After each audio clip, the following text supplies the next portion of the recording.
Hola, ¿qué tal estáis? Espero que muy bien. Bienvenidos a vuestro canal Espiritualidad Práctica. Hoy comenzamos con el estudio de la simbología del Éxodo.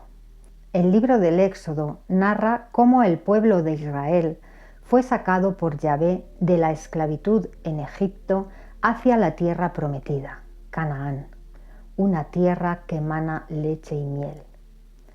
Este acontecimiento representa la liberación de la esclavitud del pecado y de la muerte del pueblo de Dios en la actualidad, el Israel del nuevo pacto formado por judíos y gentiles. La tierra de Canaán, la tierra que emana leche y miel, representa a la nueva tierra renovada y convertida en un paraíso y el reinado milenial de Cristo, desde la nueva Jerusalén que descenderá a la tierra, como dice Apocalipsis 21:2. Dice: vi también la santa ciudad, la nueva Jerusalén que descendía del cielo desde Dios, y preparada como una novia adornada para su esposo. Esto es lo que todos oramos en la oración del Padre Nuestro: venga a nosotros tu reino.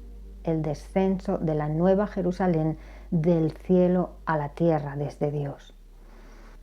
La nueva Jerusalén es la ciudad santa donde está el templo de Dios en el cielo y su trono, y desciende a la tierra. Por lo tanto, el reinado milenial de Cristo, descrito en Apocalipsis 20, 21 y 22, será en la tierra.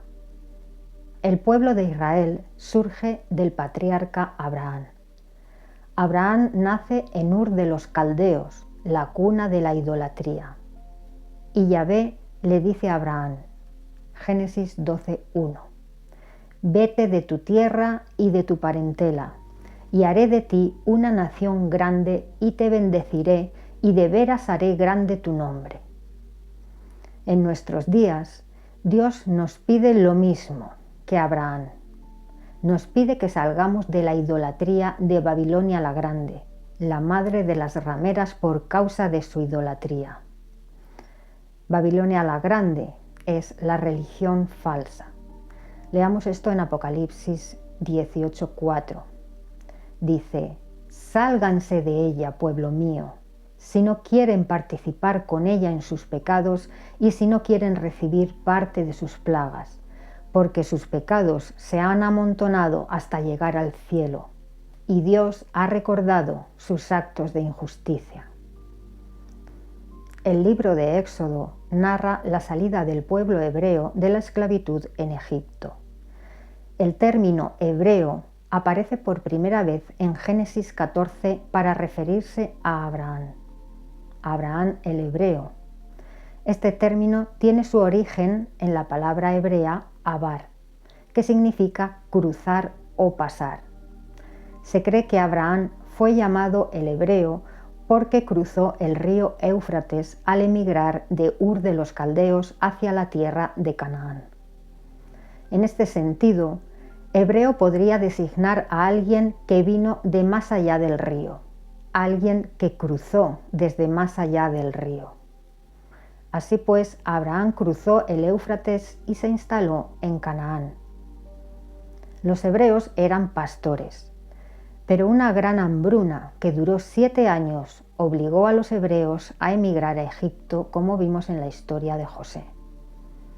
En Egipto, los hebreos empezaron a multiplicarse en gran manera y a hacerse muy numerosos, y Faraón tuvo miedo de que si ocurría un enfrentamiento con ellos, los hebreos vencieran a los egipcios porque eran multitud. Tal fue el malestar de Faraón que ordenó a las mujeres que ayudaban en el parto a las hebreas asesinar a todos los niños varones que nacieran. Pero las parteras pusieron excusas y no obedecieron. Así que Faraón ordenó arrojar al río Nilo a todos los bebés recién nacidos varones hebreos. La madre de Moisés, uno de los bebés hebreos, lo metió en una cesta recubierta de brea, lo envolvió en un manto y lo dejó entre las cañas a la orilla del río Nilo. Su hermana lo vigilaba. Más tarde bajó a bañarse la hija de Faraón y vio la cesta y mandó a su sirvienta para traer al niño. La hija de Faraón sabía que era un niño hebreo. La hermana del niño le dijo a la hija de Faraón: ¿quieres que vaya a buscar una nodriza hebrea para que lo amamante? Ella dijo que sí. La hermana llamó a la propia madre del niño y ella misma lo amamantó. El niño fue llamado Moisés porque fue sacado de las aguas. Moisés nos trae de nuevo el simbolismo del Mesías en lo referente a su misión. La grandiosa misión de sacar al pueblo de Israel de la esclavitud y guiarlo hacia la tierra prometida. Moisés fue sacado del agua y nació de nuevo al ser rescatado de la muerte. Jesús salió del agua cuando Juan lo bautizó en el río Jordán, como símbolo de que hemos de nacer de nuevo como hijos del Dios vivo, muriendo en la carne y naciendo en espíritu, centrando nuestra vida en lo espiritual, en lo celestial, no en lo terrenal. La inmersión en las aguas del bautismo representa la muerte de la carne, de la vieja personalidad, de la vida en pecado. Y el resurgimiento de las aguas representa el nacer de nuevo, el nacer a una vida limpia y pura, porque desde ese momento Cristo vive en nosotros y no volveremos atrás. La cesta en la que pusieron a Moisés era un arca cerrada. Dice Éxodo 2:3 que la madre de Moisés lo ocultó por 3 meses y cuando ya no pudo ocultarlo más, entonces tomó un arca de papiro y le dio una mano de betún y pez, o sea, brea, y puso en ella al niño. El versículo 5 dice que cuando la hija de Faraón vio el arca, envió a su esclava para traérsela y cuando la abrió, pudo ver al niño. Fijaos que al igual que en el relato de Noé, aquí aparece un arca flotando en el agua y un ser dentro del arca al que ésta preserva de la muerte. Vemos nuevamente los símbolos del arca y del agua como símbolos de ser preservados de la muerte a través del agua del bautismo y la sangre de Cristo, que significa la protección que ofrece el arca y que nos conduce a un nuevo nacimiento en una nueva tierra. De la misma manera, Cristo nos libera de la muerte y nos ofrece protección mediante la sangre de su sacrificio, protegiéndonos de las nefastas consecuencias del pecado, de caminar en un sendero erróneo que lleva a la muerte eterna. A través del agua del bautismo y la sangre de Cristo, aquí representados por el agua y el arca, el Padre, a través de su Hijo, nos ofrece, por gracia, la salvación y la vida eterna en una nueva tierra. Moisés creció en la casa de Faraón. Él un día salió a donde sus hermanos hebreos para mirar las cargas que llevaban y vio a un egipcio golpeando a un hebreo. Así que miró a ambos lados y no vio a nadie, y entonces mató al egipcio y lo escondió en la arena. De nuevo salió al día siguiente, y había 2 hombres hebreos luchando el uno con el otro. De modo que dijo al que tenía la culpa. Éxodo 2, 13 y 14. ¿Por qué golpeas a tu compañero? A lo que él dijo: ¿quién te nombró a ti gobernante y juez entre nosotros? ¿Tienes pensado matarme como mataste al egipcio? Ahora a Moisés le dio miedo y dijo: de seguro ha llegado a conocerse el asunto. Faraón se enteró de que Moisés había matado al capataz egipcio y trató de matar a Moisés. Pero Moisés huyó a la tierra de Madián. Os dejo un mapa donde está localizada la tierra de Madián para que sepáis más o menos las distancias. En Madián, Moisés se casó con la hija de Jetro y tuvieron 2 hijos, Gersón y Eliezer. Fijaos que Moisés, en su papel paralelo a Jesús como guía hacia la tierra prometida, se casa con una mujer gentil. Séfora no era hebrea. Moisés, al igual que José, ambos arquetipos del Mesías, se casan con mujeres gentiles, simbolizando la inclusión de los gentiles en el Israel del nuevo pacto. Incluso la esposa de Cristo estará formada por gente de todas las naciones, judíos y gentiles, y serán reyes y sacerdotes para Dios, y han de reinar con Cristo sobre la tierra, como dice Apocalipsis 5:10. Moisés fue pastor en Madián durante 40 años. Mientras pastoreaba el ganado, llegó a la montaña de Dios, el monte Horeb o monte Sinaí. Madián estaba en Arabia, a 250 kilómetros del monte Sinaí, pero los pastores trashumantes, como lo era Moisés en Madián, caminaban varios días para encontrar pastos en zonas semiáridas. 250 kilómetros pueden recorrerse en 5 días caminando a pie más o menos. Allí, en el monte Sinaí, se le apareció a Moisés el ángel de Dios en una llama de fuego en medio de la zarza. Podéis leer esto en Éxodo 3, 2 y 3. Mientras él seguía mirando, pues he aquí que la zarza ardía, pero no se consumía. Entonces Dios habló a Moisés y le dijo: Yo soy el Dios de tu padre, el Dios de Abraham, el Dios de Isaac y el Dios de Jacob. No te acerques aquí, quítate las sandalias, porque el lugar donde estás pisando es santo. Como veis, el episodio de la zarza ardiente no ocurre cuando Dios le da a Moisés los 10 mandamientos, sino mucho antes siquiera de regresar a Egipto y hablar con el pueblo de Israel.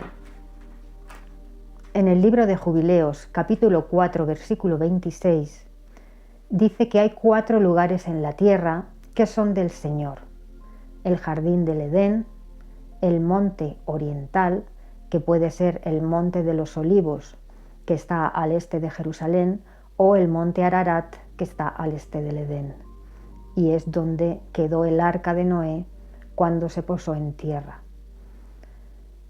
También el monte Sinaí y el monte Sión, que está en Jerusalén. Dice que el monte Sión será santificado en la nueva creación para santidad de la tierra. La ubicación del monte Sinaí es tema de discusión. Unos dicen que está al sur de la península de Sinaí y otros en la península arábiga, en Madián. El apóstol Pablo dice en Gálatas 4:25 que el Sinaí es una montaña de Arabia. He investigado para saber si en los tiempos del apóstol Pablo la región del sur de la península de Sinaí pertenecía a Arabia. No pertenece a la actual península arábiga, pero fijaos bien, el reino nabateo, con capital en Petra, sí recibía el nombre Arabia Pétrea y abarcaba, entre otros, la actual península de Sinaí. Os dejo una foto del mapa donde corrobora esto. Es un mapa antiguo. El nombre de Arabia Pétrea le fue dado a la península del Sinaí por los romanos en el año 106 después de Cristo. El apóstol Pablo nació sobre el año 5 o 10 después de Cristo. Todavía no se había otorgado al reino nabateo el nombre Arabia Pétrea, pero es muy posible que Pablo designara a la península del Sinaí como Arabia simplemente porque estaba habitada por árabes. Es una posibilidad, pero no es algo que se pueda demostrar. Pero si los romanos pusieron el nombre de Arabia Pétrea a la región del Sinaí 40 años después de la muerte del apóstol Pablo, es porque en lenguaje coloquial entre los romanos se la llamaba Arabia. y el apóstol Pablo era ciudadano romano de origen judío. Así pues, muy posiblemente, el nombre que menciona el apóstol Pablo en Gálatas 4:25, cuando dice el monte Sinaí está en Arabia, se debe a un lenguaje coloquial, no al nombre cartográfico del lugar. Os muestro también el mapa del territorio que ocupaba en los tiempos del apóstol Pablo todo el territorio nabateo. Este mapa corresponde al reino nabateo entre el siglo IV a.C. y el año 106 después de Cristo. Estaba habitado por árabes.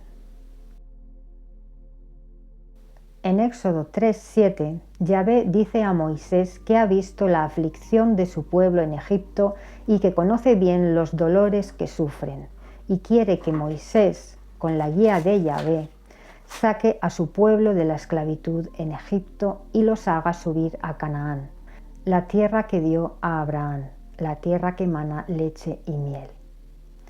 Pero Moisés contestó a Yahvé, Éxodo 3:11. ¿Quién soy yo para que vaya a Faraón y para que tenga que sacar a los hijos de Israel de Egipto? A lo cual él dijo, fijaos bien, dice, porque yo resultaré estar contigo. Esto es lo que significa la frase mal traducida en nuestras Biblias en Éxodo 3:14, yo soy el que soy. Este versículo debería decir yo seré el que seré, o yo seré el que estaré con mi pueblo. Yo seré el que sacaré a mi pueblo de la esclavitud de Egipto, y estaré con él de día y de noche. De día en forma de columna de nube y de noche en forma de columna de fuego. Yo soy el que alimentará a mi pueblo con el maná que haré caer del cielo, y haré brotar agua de la roca para saciar su sed. Yo guiaré a mi pueblo hasta una tierra que emana leche y miel, y haré que more allí, y yo estaré con él en todo momento. Yahvé fue como un esposo para Israel, pero desafortunadamente ella, Israel, fue una esposa infiel, cometiendo idolatría con otros dioses. Leamos Éxodo 3:14. Cuando Moisés dice a Yahvé, si me preguntan, ¿cuál es el nombre del Dios que me ha enviado a ustedes? ¿Qué les diré? Ante esto Dios dijo a Moisés, yo seré el que seré, o yo seré el que estaré. Ejie Aser Ejie. Esta expresión no se repite más en toda la Biblia. Cuando Jesús dice yo soy en el Nuevo Testamento, dice Ani Hu, no dice Ejie. Esta expresión, Ejie, denota eternidad. En ella está implícito el hecho de que Dios existe, existió y existirá. Implica eternidad, existencia desde siempre, sin principio ni fin. Define a Dios como un ser eterno, un Dios que está presente en los momentos de dificultad, que escucha la oración y responde a su pueblo, y tiene poder para hacer su voluntad como y cuando Él decida. Es omnipotente, omnisciente y eterno. Esas son las cualidades que Yahvé quiso transmitir al pueblo de Israel. En el siguiente versículo, en Éxodo 3:15, Dios revela a Moisés su nombre, el tetragramatón de 4 letras, Yud Hei Vav Hei, YHWH. Dice el versículo 14 y 15. Esto es lo que habrás de decir a los hijos de Israel. Yahvé, el Dios de tus antepasados, el Dios de Abraham, el Dios de Isaac y el Dios de Jacob, me ha enviado a ustedes. El tetragramatón tiene el mismo significado que la frase Ejie Aser Ejie. En el tetragramatón están integradas las tres formas verbales del verbo ser o estar: yo soy, yo seré y yo fui, denotando preexistencia, existencia y perduración eterna. Esto es lo que Dios quería transmitir a su pueblo, su identidad resumida en 4 letras. El Eterno quiso dar a su pueblo seguridad y confianza, lo que transmitió a Moisés cuando le dijo: yo estaré contigo.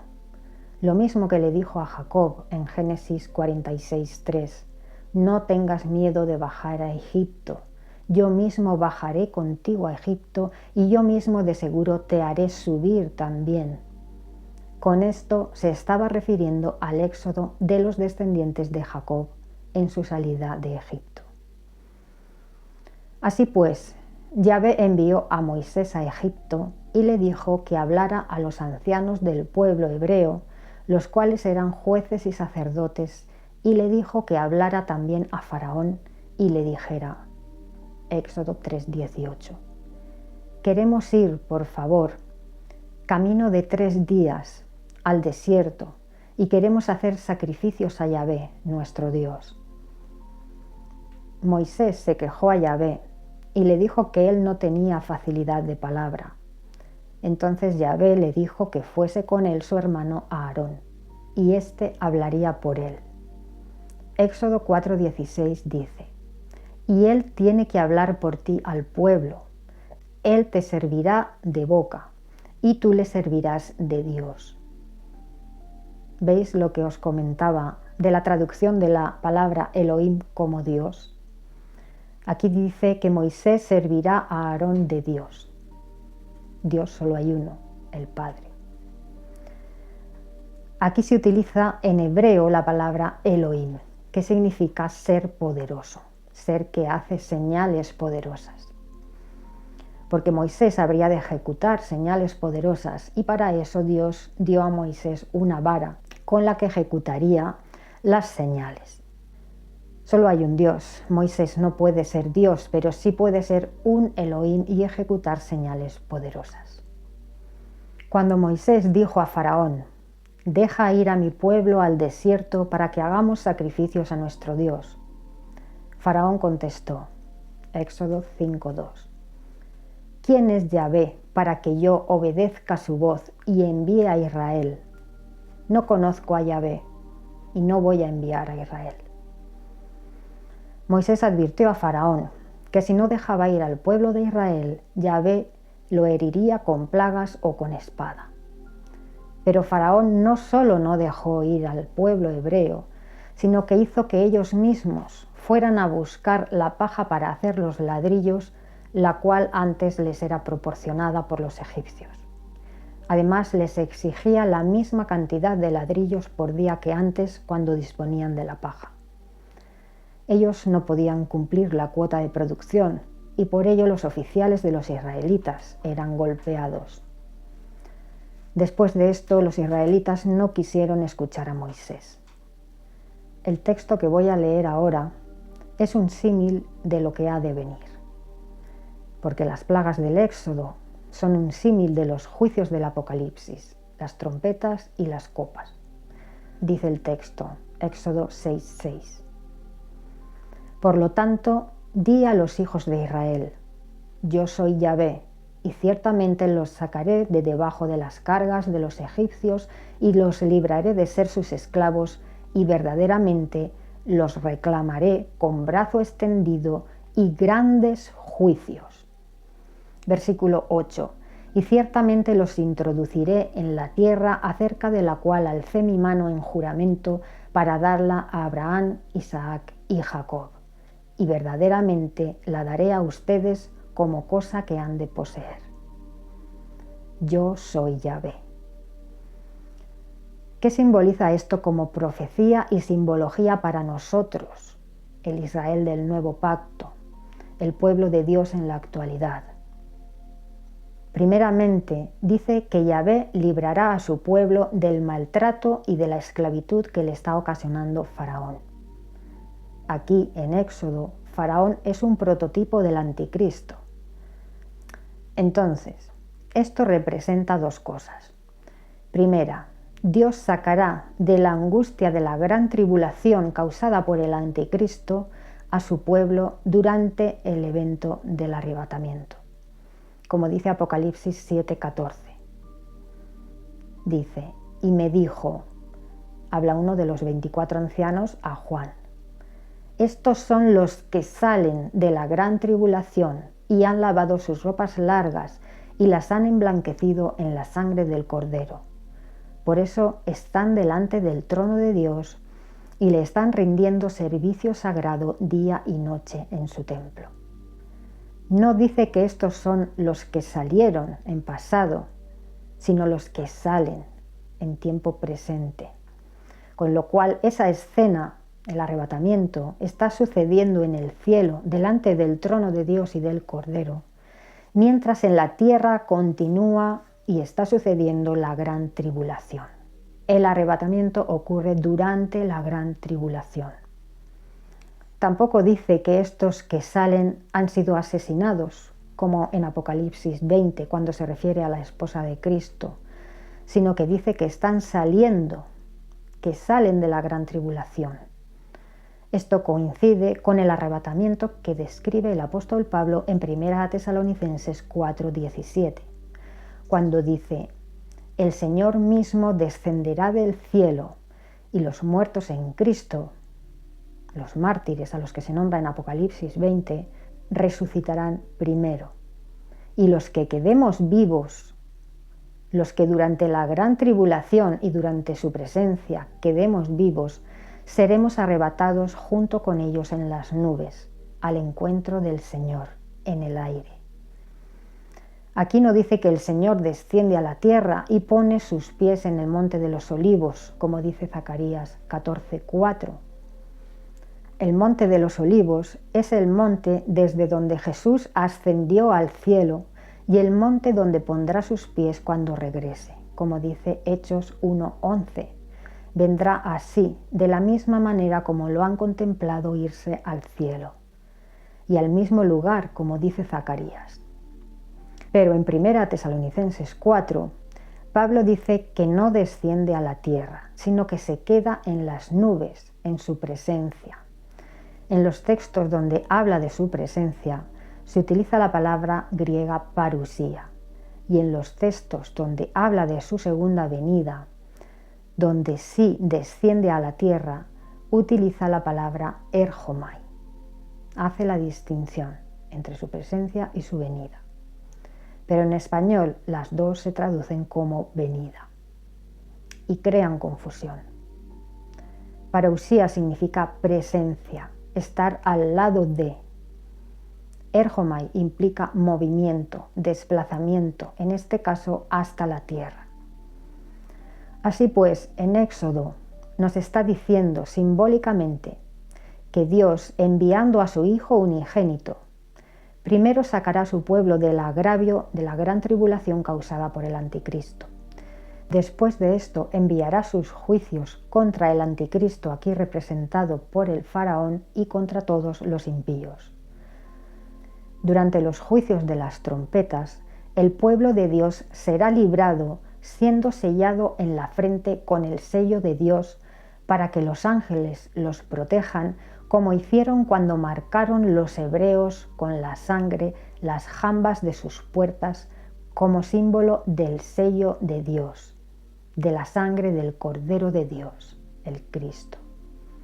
Segundo, Dios nos librará de la esclavitud del pecado y de la muerte, simbolizados por la esclavitud en Egipto, enviando a su Hijo unigénito, el Mesías. Él cargó con el peso de todos nuestros pecados y los clavó en la cruz para que nosotros pudiéramos ser libres. Tercero, la entrada a la tierra prometida de Canaán simboliza la entrada del pueblo de Dios, el Israel del nuevo pacto, formado por judíos y gentiles, a la nueva tierra, una tierra regenerada y convertida en un paraíso, donde Cristo y su esposa, los 144.000, gobernarán el mundo con justicia y con verdad, y nos traerán descanso. Ellos gobernarán desde la nueva Jerusalén, que descenderá del cielo a la tierra, y las naciones llevarán a ella su gloria. Habrá un periodo de transición de 1000 años de vida en la tierra, para luego ser transformado todo en incorrupción y llevado a los planos más sutiles donde la muerte no existe. Es entonces, después de los 1000 años, cuando la muerte dejará de existir, porque todos seremos como los ángeles, incorruptibles y eternos. Hasta aquí el estudio de hoy. Espero que os haya resultado interesante la información y nos volveremos a ver en un próximo vídeo, continuando con el estudio del simbolismo del Éxodo. Gracias por escuchar la palabra inspirada. Un abrazo.